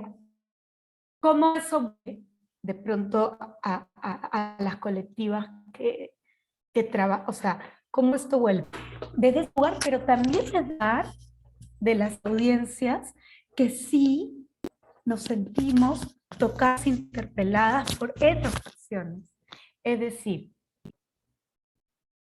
estoy de nuevo, es decir, ¿cómo la experiencia, cómo hacemos para, hay una noción o idea de cómo cuidar no cuidar, sino una conciencia de estas sensibilidades que puedo activar a mi alrededor y también cómo regresa también la resistencia de una sociedad, ¿no es cierto?, que de pronto no quiere mirar, ¿no? Y se coloca más bien en un discurso que refuerza un estereotipo discriminatorio hacia las mujeres o hacia la población o la comunidad que en este momento está accionando. Entonces, estas dos preguntas, ¿no? Los procesos creativos que están detrás de las decisiones de estas tomas de espacio o acciones artísticas, y mi otra pregunta tiene que ver con las audiencias y cómo vuelve la experiencia a ustedes. A ver. Mónica. ¿Tú arrancas? ¿Quién arranca? ¿Lilita? Ya, dale. Dale, Lili. Sí, en relación al proceso creativo, ¿cómo se genera? Hay dos lugares, ¿no? Que yo puedo como contar. Uno es mi experiencia personal, lo cual me ha permitido desde el propio activismo cómo ir mirando la calle, entendiéndola, ¿no? Sintiéndola, ¿no? Uno tiene que sentir la temperatura y también entender de una mirada no impositiva, porque finalmente entonces estarías replicando lo que estás protestando, ¿no? Entonces, tiene que haber una coherencia, ¿no? Por más de que tú consideres que tu acción puede ser muy maravillosa, empática, pero necesita muchos recursos, si necesita que todo se paralice, ya sea en una marcha, un plantón, y tú impones una mirada, entonces, mira, hay que mirar otra vez, ¿no? Y quizás a lo largo de estos años, porque bueno, así como que cuenta algo, yo empecé a activar, salir a las calles muy joven, a los 17 años, cuando recién ingresé a la universidad, y me tocó vivir toda la experiencia de la reelección de Fujimori, ¿no? Y eso me movilizó un montón, ¿no? Y ahí empecé a mirar cómo es que la gente se organizaba. Y a lo largo de toda mi carrera universitaria lo percibí y lo observé y participé en la medida de lo posible. Luego, después, con el tiempo, empecé a generar ciertas acciones con un grupo de personas, compañeros, amigos, que también estábamos como que en la misma intención. Y ahí fuimos percibiendo como uno, que si eres un grupo pequeño, lo ideal no es ir a choque, porque nadie te garantiza que las otras personas estén contigo, y lo más probable es que no estén contigo. Entonces, lo mejor es ir en grupos grandes, ¿no? Y entonces ahí viene la otra parte, cómo coordinar con un grupo grande. En el caso de, por ejemplo, Ya Marea concretamente, es una acción, o mejor dicho, ya es una colectiva que se ha ido formando a lo largo del tiempo. Yo pertenezco a una colectiva feminista que se llama Collera, que es las que organizamos Marea Roja, de la mano con Yuyashkani, Ana Correa, y de Guarmicuna Raimi, Cucha del Águila, ¿no? Pero nosotros como Collera venimos accionando desde el 2015, 2016, entonces hemos generado acciones a lo largo del tiempo, numerosas, ¿no? Donde han participado muchas mujeres, entonces de alguna manera ya se establece una confianza, quiénes están con ellas, quiénes están con nosotras, ¿no? Hay un ida y vuelta. Que bueno, cuando se activa Marea Roja, teníamos ahí una pequeña distancia de, por la mascarilla no sabíamos concretamente quiénes eran todas las que estaban llegando, algunas las conocíamos, algunas no tanto, ¿no? Pero uno tiene que como despertar los 20 sentidos para sentir que también tienes que confiar y ellas confían en ti, porque finalmente están poniendo el cuerpo en disposición con un grupo de mujeres que están proponiéndoles, ¿no? Acciones. En ese sentido, entonces también mirar y tener como el cuidado de generar movimientos, diálogos con el espacio, disposiciones que no sean, 1, entendibles, 2, amigables, 3, que no corramos riesgo, ¿no? Y 4, que podamos lograr lo que queremos lograr, ¿no? Y más allá de conseguir algo, es como qué es lo que nosotras estamos sintiendo. Entonces yo, por ejemplo, en la presentación colocaba también de que Marea Roja no es que nace de la nada, hay acciones previas que movilizan esta acción. Una de ellas es Somos 2074, que salíamos siempre empolleradas, ¿no? A levantar la lucha de las esterilizaciones forzadas, y en una acción que me tocó dirigir a mí, yo planteé una fiesta, porque decíamos, no podemos estar saliendo desde solamente la rabia, que ¿por qué no le inyectamos algo de alegría, ¿no? Aunque parezca contraproducente a los ojos exteriores, ¿no? ¿Cómo va a ser que una sobreviviente que no tiene justicia esté bailando y disfrutando? Bueno, disfrute, es humana, así de simple, ¿no? Luego después viene lo que es el Carnaval de la Resistencia, donde llegamos a ser cerca de 200 mujeres bailando con estas faldas rojas, reinventándonos canciones populares como Cariñito, le cambiamos la letra por una letra feminista, y nuestra misión, además, ya llevándolo al término de performance duracional, desde que salió la marcha hasta que llegamos a la plaza, y una marcha dura un aproximado de 3 horas, tuvimos como así la misión de bailar a lo largo de toda la marcha, y lo hicimos, lo conseguimos, no paramos de bailar, y era como nuestro acto de resistencia liberador, lo dimos absolutamente todo, ¿no? Y mezclamos, porque eran unas faldas de marinera, ¿no? Que son de Anita, que nos la presta, y que bueno, están para el fin comunitario, ¿no? Y luego cuando en la pandemia, Anita Correa tiene una acción que es muy potente, que lo elabora hace muchos años, que está en torno al carnaval,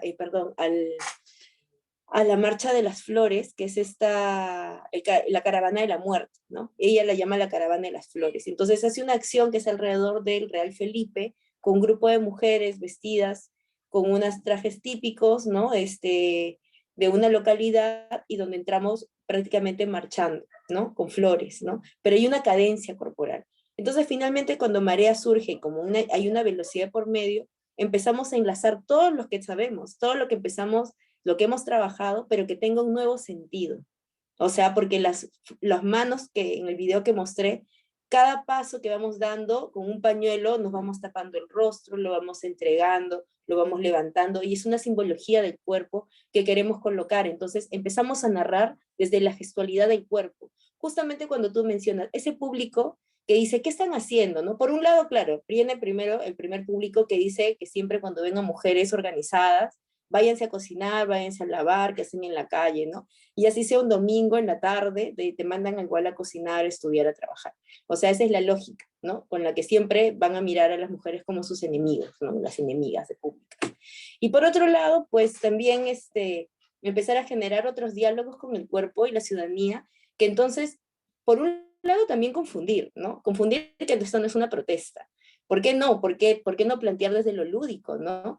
Y entonces han habido muchos, porque estas acciones no solamente lo hemos hecho en el centro de Lima, lo hemos hecho en otros distritos, en la Plaza de la Bandera, fue muy simbólico hacerlo ahí, ¿no?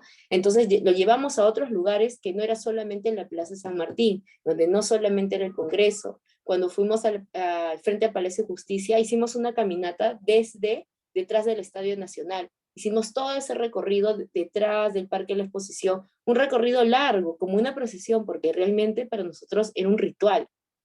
Tiene una carga ritual, y luego tiene una carga de danza. Y era cuando nosotras bailábamos con las faldas así que parecen como una especie de flores abiertas, mucha gente se unía, sobre todo niñas, se unían a bailar, y eso era una cosa alucinante, ¿no? Porque ese es nuestros fines, ¿no? Nosotros no queremos, o sea, si bien activamos para nosotras mismas, porque definitivamente luego de decir, de sentirnos, de bailar juntas, nos reconforta, nos abraza, nos llena de energía, y más al inicio teníamos unas ganas, la que menos, siempre cuando estuvimos en el encierro, teníamos unas ganas locas de bailar. O sea, yo tenía unas ganas locas de bailar, me acuerdo que las fiestas Zoom eran como wow, ¿no? Pero llegó un momento que se agotaban, ¿no? Uno quería salir y bailar, y de repente uno estaba bailando, protestando, y era como wow, finalmente estamos juntas bailando, celebrando el hecho de que estamos vivas, que tenemos una voz, que tenemos el derecho a decir lo que sentimos. Y entonces era muy bacán poder mezclar todas esas emociones, ¿no? Darle esos matices que creo que finalmente nos caracteriza como seres humanos, ¿no? Que somos una sociedad compleja, al fin y al cabo, ¿no? Y eso es, ¿no?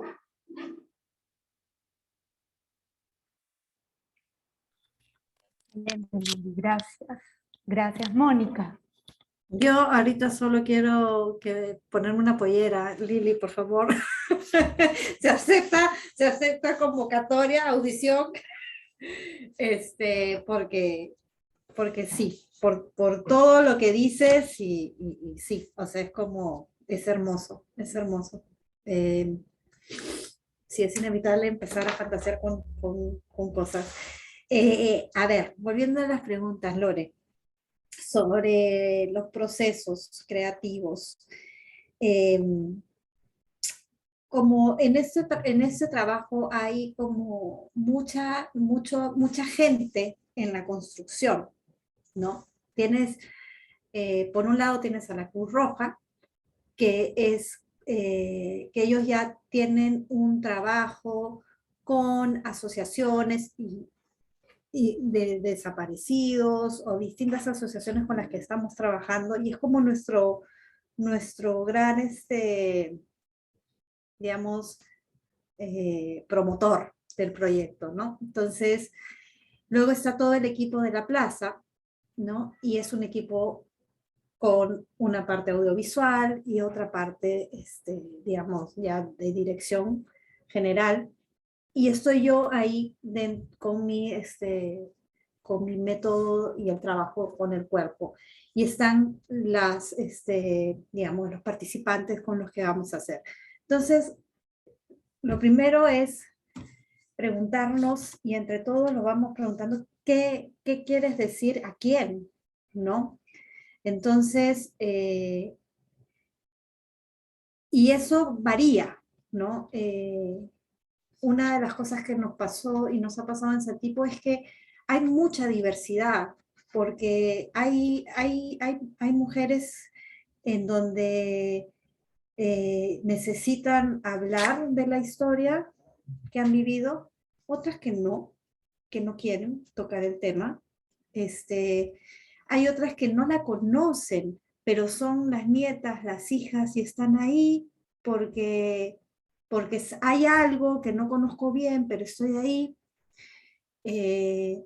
Entonces hay todo un tema de generaciones y agendas también de cada una de las que se involucra, y que se va aclarando el lugar. Entonces hay como un primer momento de scouting de lugar donde, ¿no? Entonces lo que te ancla es, igual tienes que decir si vas a hacer una presentación abierta, una presentación cerrada, un taller, no ve nadie, evento, todo se decide, y llegamos literalmente a ver qué nos provoca, ¿no? Entonces a sacar cada quien sus recursos para empezar a construir.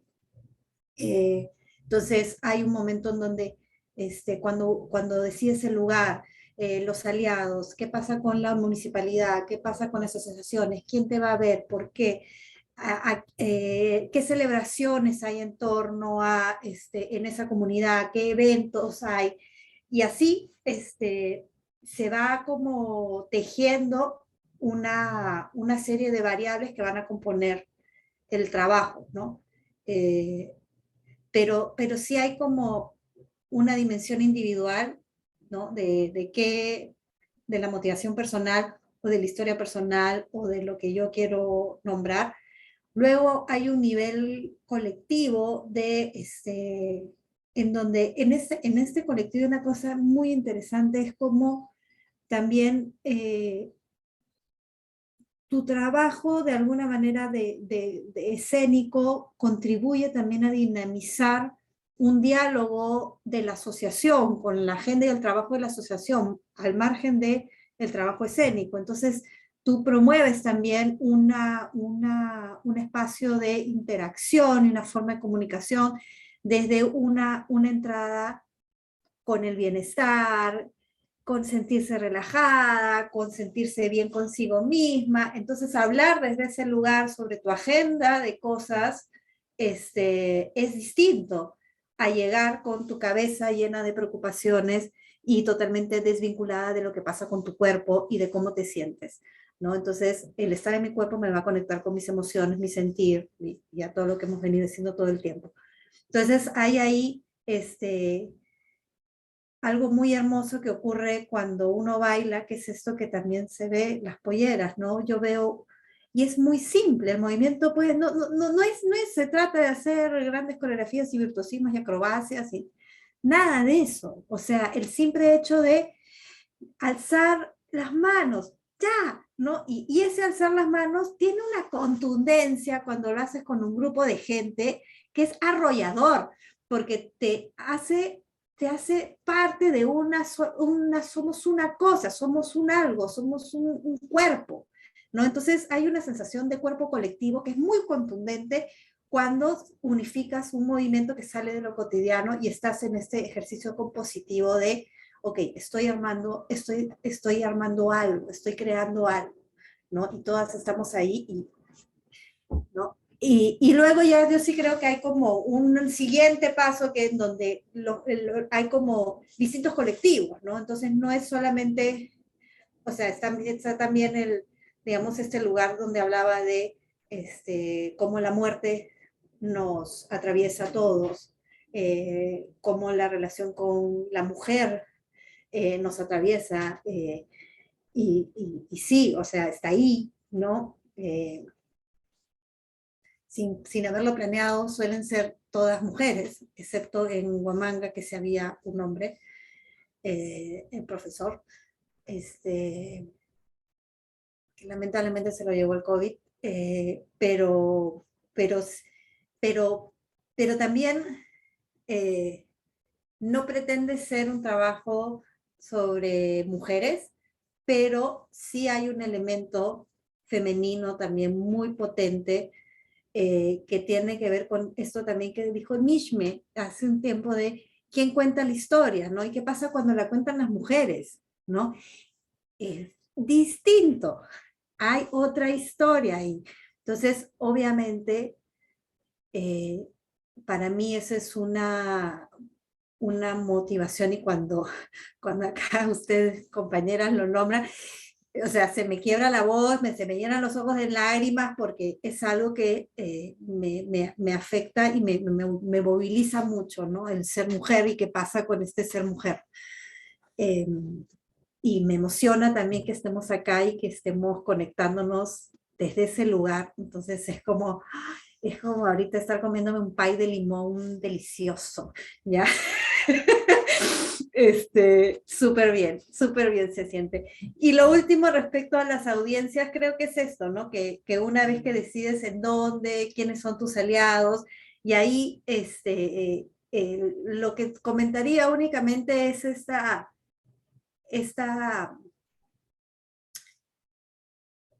dar el espacio suficiente como que para cada quien tome lo que necesita de lo que está viendo.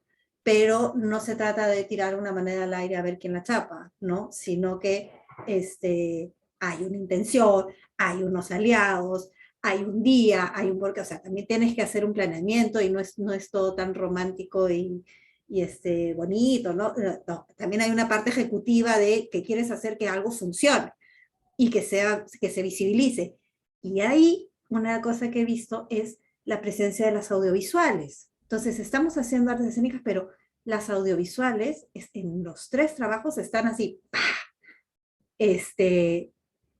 Así que son trabajos audiovisuales también, ¿no? Porque eso es lo que está, y eso es lo que va a seguir circulando, ¿no? Y una de las cosas lindas de este proyecto es que las audiovisuales son todas mujeres, ¿no? Y también es otro ojo. Así que la revolución femenina. Es que hay otra sensibilidad, ¿Sí? definitivamente. Sí. Y hay que pensar a remirar y observar con mucho amor esa sensibilidad de nosotras también cuando estamos juntas, desde un lugar de acción, de crear, de generar, de gestar, hacer activamente, es como una fuerza imparable. Yo estoy totalmente sorprendida, admirada, aprendiendo mucho, la verdad. O sea, a veces yo también me cuestiono y digo, ¿yo qué estoy dando? Y también reconozco que estoy aprendiendo y siento que el aprendizaje es doble, ¿no? Y que se devuelve constantemente. Sí, y ahí hay un punto, y con esto me voy a permitir ya ir cerrando el espacio, que acabas de decir, Lili, y lo ha traído Mónica también. Tú has dicho dos cuestiones, ¿no? Hacer activamente con una fuerza imparable, ¿no? O sea, lo que nos reúne ahora es como dimensionar nuestras acciones artísticas como acciones políticas, porque claro, en todas las experiencias que hemos compartido viene de una indignación, de una rabia, del amor, ¿no es cierto? De algo que quiero como resolver y que en el camino voy descubriendo todos esos conectores que existen en mi propia historia con la tuya y la tuya, ¿no? Y que nos conectan hoy en estos tiempos. Y esta última estas 2 últimas cuestiones que he traído, se las pregunté porque sí me parece importante como afinar la lente de cuáles son esos elementos o aspectos que tienen las artes escénicas en tanto acto estético y político, ¿no? Las dos han mencionado, tú Lili lo planteaste como medir la temperatura de la calle, ¿no? Y Mónica dijo la escucha. O sea, hay una actitud del artista en relación a cómo yo me abro con el entorno y soy consciente del espacio y las personas con las cuales yo voy a generar la experiencia. No es una moneda que se tira al aire, como dijiste tú, Mónica, ¿no? O sea, hay una conciencia que nos da nuestra disciplina artística, que tiene que ver con la escucha, la atención y el cuidado de ese espacio en el cual busco incidir y generar una experiencia que pasa por una codificación, ¿no? Que puede ser muy potente en tanto los símbolos que utilizo, el movimiento que acciono, y que, como bien lo has planteado Lili, me encanta eso de cómo, ok, empezamos a generar desde la rabia y está bueno, pero de pronto también desde la alegría, desde la fiesta, desde experimentar nuestra comunidad desde la alegría. Pero lo que yo quiero resaltar es que todo lo que ustedes han compartido, cómo llegamos a esto, es a través de la misma puesta en acción. O sea, nuestra práctica es praxis, ¿no? O sea, no es como, ya voy a hacer una fiesta, no, sino que la fiesta viene de la necesidad del cuerpo de hacer la fiesta, ¿no? Y ese lugar de experimentación y de pensamiento corporal es lo que el arte, las artes escénicas traen como modos de operar, ¿no? En la ciudad, en un teatro, en en una sala, en una casa, modos de operar y también maneras como podemos conectarnos y pensarnos como sociedad, como comunidad, como tú dijiste, Lili, ¿no? No nos vamos a cansar. O sea, el narcotráfico en México sigue, el feminicidio sigue, los desaparecidos siguen sin ser encontrados, entonces no nos vamos a callar, ¿no? Y vamos a seguir lo que cada una de nosotras, en este caso, de pronto nos atraviesa, nos surge y nos conecta como ciudadanas, mujeres hoy. Desde nuestras formas, desde los lugares en los que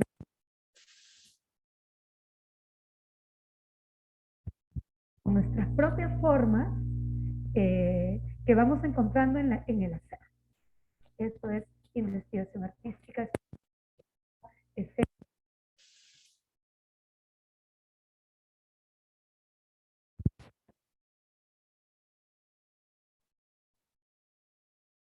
No se te escucha.